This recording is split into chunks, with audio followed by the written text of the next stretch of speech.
The winner of this season's Premier League is Liverpool. It pains me to say, but Brendan Rodgers has done a good job in this season to push Liverpool all the way to the finishing line and beyond to become this season's Premier League champions.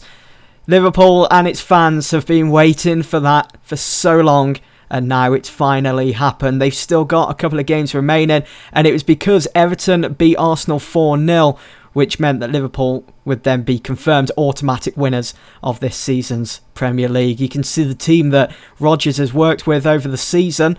Still not a team worthy of beating QPR, but they've still managed to come out on top with that Premier League title. They've got De Jong, Steven Gerrard still in the team, a couple of injuries on the side as well. But yeah, it does kind of pain me to say as a Manchester United fan that Liverpool have gone ahead and won this season's Premier League title. But at the end of the day, this is just a game. It's not real life. Liverpool still have a lot of work to do in real life if they want to be reading those headlines. This seems rather interesting. Van Persie backs Van Gaal. Under pressure, Manchester United manager Van Gaal deserves the support of the players, board and supporters at Old Trafford, according to fan favourite Robin Van Persie.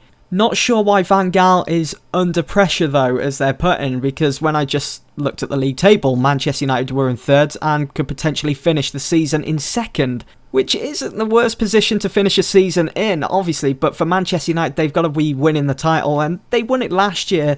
This season they haven't, so maybe it's because Van Gaal just hasn't been hitting his targets for the board, or maybe it's just the media hyping things up, getting speculation, getting the rumour mill grinding away big time as we head towards the end of the season. We'll have to wait and see. But first, we've got to push on and play our last game of the season away against Southampton.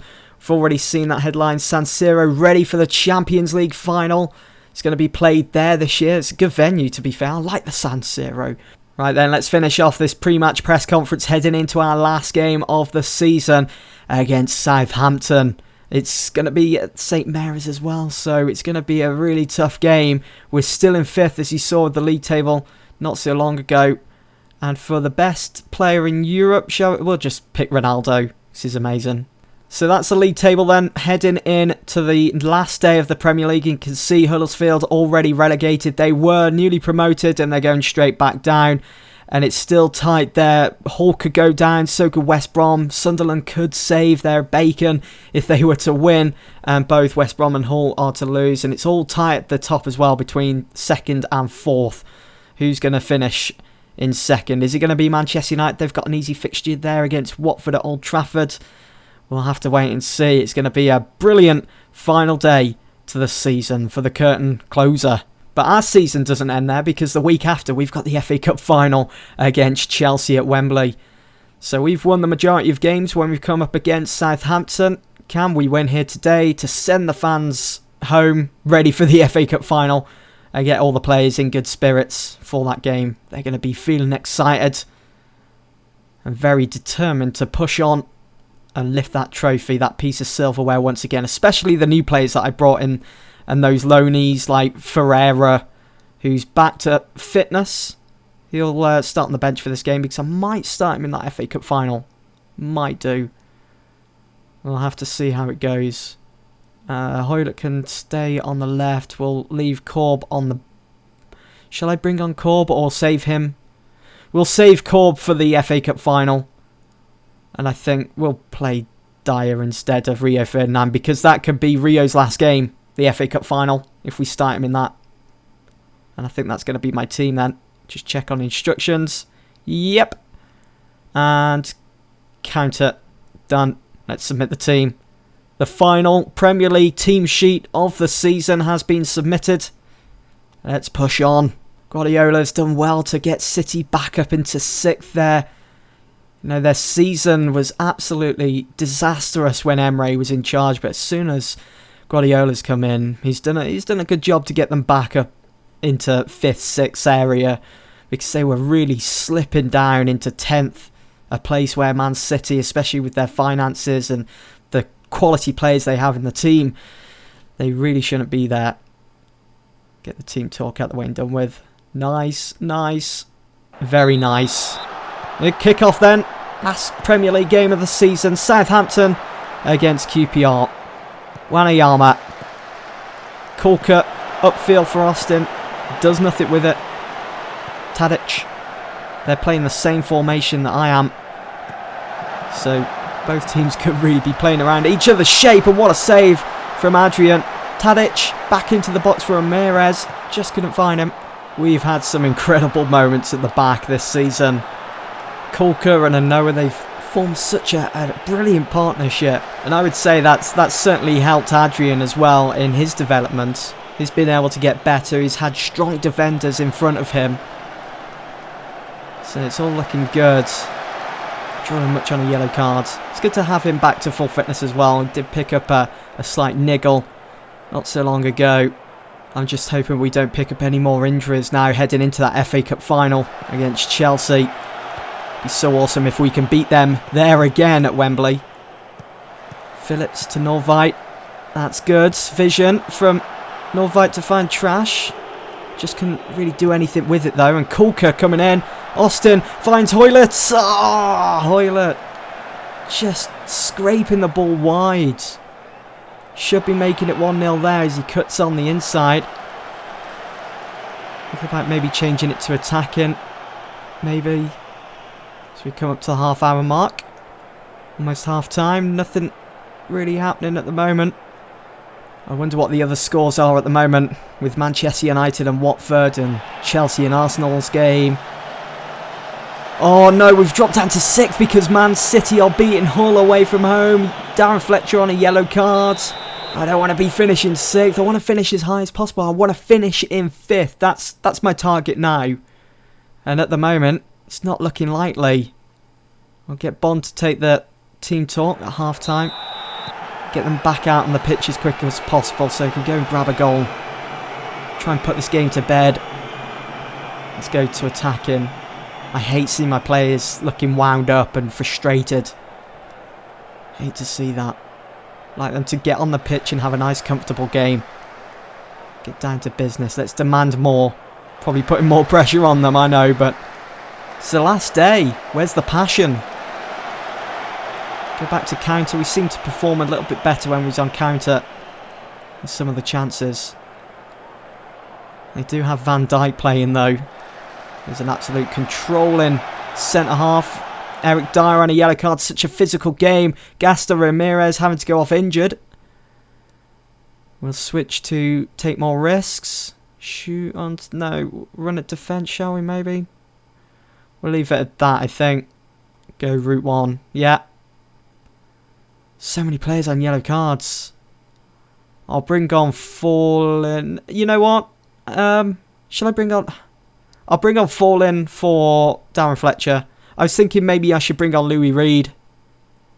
He's one of the youngsters as well in the team. I bought from Sheffield United. Yeah, it's Sheffield United. It wasn't Wednesday.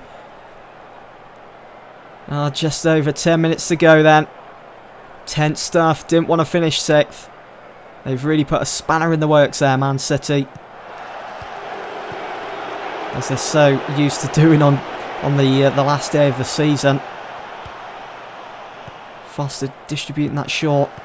Here we go. Much. Something's brewing here. We desperately need a goal. Hoylett, he's going to lose it. Oh, he went for the shot. Very ambitious of him to try that on his right foot, probably. Would have thought it'd be on his right. Looking for that top right-hand corner. It's too easy, though, for Forster. Much. Last chance. Osvaldo. That's going to be it. That's going to be the game, surely. Unless we could get up the other half as quick as possible. Go, go, go. Austin. Stop wasting time. Much. Oh, much. Much, much, much.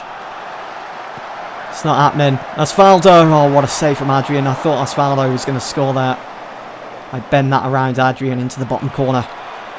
And that's it. Full time. Ends 0-0. Bit deflating that for the last day. It doesn't really send the fans home, does it? Feeling good about themselves. Feeling happy ahead of that FA Cup final. And yeah, we will finish in 6th. But I think we've still got a Europa League spot for next year. I think we have. Whoa, Burnley beat Arsenal 3-1. Chelsea won 3-0. Everton won 2-0. Manchester United won 3-0 on the last day. And that's the final league table, folks. So we finished 6th and we've just about secured a Europa League spot for next year. Just about.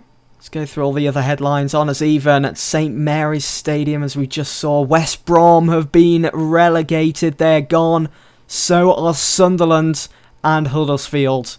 QPR qualify for the Europa League. That's good. Ooh, Sunderland have sacked Poyet. He is gone. And it looks like David Moyes is gone from Tottenham as well. Oh boy. And I'm even being lined up for that job. Well, the bookies have put me 6-4 for that. And Hull have sacked Bruce. Wow, so many sackings going on here at the end of the season. This is ridiculous. And we've just received 15.8 mil. That's brilliant. That'll certainly add to the transfer kitty for next year. Looking forward to getting down to business and actually spending some of that on some quality players to improve the team, as I'm looking for that Premier League title next year, or maybe go for the Champions League spot. Can you explain Hoylett's bad day in front of goal? Even the best players... yeah. Even the best players have bad days at the office. Done and done. What's this about Moyes? There's been a lot of speculation this week linking me with the job. I have absolutely no comment to make on that. I don't think the job at Tottenham is for me anyway. I don't think I'd be too interested in taking it if I was to be offered an interview or anything. Then I just want to be sticking with QPR for now, and this is my number one priority, is getting the result all the fans want at QPR in our next game against Chelsea in the FA Cup final. PAYTON keeps quiet on Tottenham's speculation. You can see the headline there after Moyes' exit. It's hilarious that he's been sacked at that club as well, because he went from, I think he left on his terms from Sociedad to join Tottenham, and now a season later he's sacked again. He's not having the best of times ever since moving from Everton, is he? So the goal of the season goes to David Jones from Burnley. Let's check these goals out. We're going to have to. They're the goal of the season. They must be special. They must be. Just wait for it to generate. Of course, I'm going to put this into 3D. I'm not going to watch it in 2D because that'd just be pointless, right? Main stands. I think that's good. Good angle. Nasri tearing up the middle here. Oh, that's wonderful. Let's slow it down a bit. That's a bit too quick. But that is a wonderful strike from Nasri. So that's third. That's the third best goal of the season against Stoke for Man City. On to the second. Oh, it's taking a while. Oh, what is going on here? It's the Chelsea-West Ham game. So Bertrand whips in the cross. Diego Costa, it's Bertrand again. Oh, look at that. A bicycle kick from Oscar wins the second best goal of the season. That was pretty decent in that game against West Ham for Chelsea. And on to the best goal of the season. David Jones from Burnley. Let's see what he's got. It was in the game against Southampton. So let's just slow it down a little bit more so we get to soak it in. For sure. Takes it down the right side. Here's Arfield. Finds Jones. He's not going to strike. Oh, he does. Oh, what a powerful strike. Hit low and hard into that bottom left-hand corner. Yes, definitely best goal of the season, that. Beautiful stuff. Mignolet has won the Golden Glove with 19 clean sheets. Adrian coming in second. Rodgers named Manager of the Year because he won the league with Liverpool. And Noah's been announced in the Players' Team of the Year. Some amazing names alongside him there. And that is pretty much it for the news on the very last day of the Premier League season. You can see all the final stats. The top goal scorer was Diego Costa with 29 goals. Lukaku coming in second with 27. Don't see Charlie Austin or Vargas on that list, unfortunately. I mean, you've got Noah with his average rating of 7.43. But look at Adrian with the most clean sheets. 17 clean sheets. That's because of how solid our back four was between Kolka and Noah. They were magnificent, those two. at the back. And who knows, we may have stood a better chance of being further up the table if Noah had been fit for the start of the season alongside Colker. We'll never know, but we've just got to keep pushing on. Guys, stay tuned because the season isn't over yet. We've still got to get through the FA Cup final, and I'm sure there's going to be a few more headlines along the way as well. Thanks for watching then. See you all at Wembley.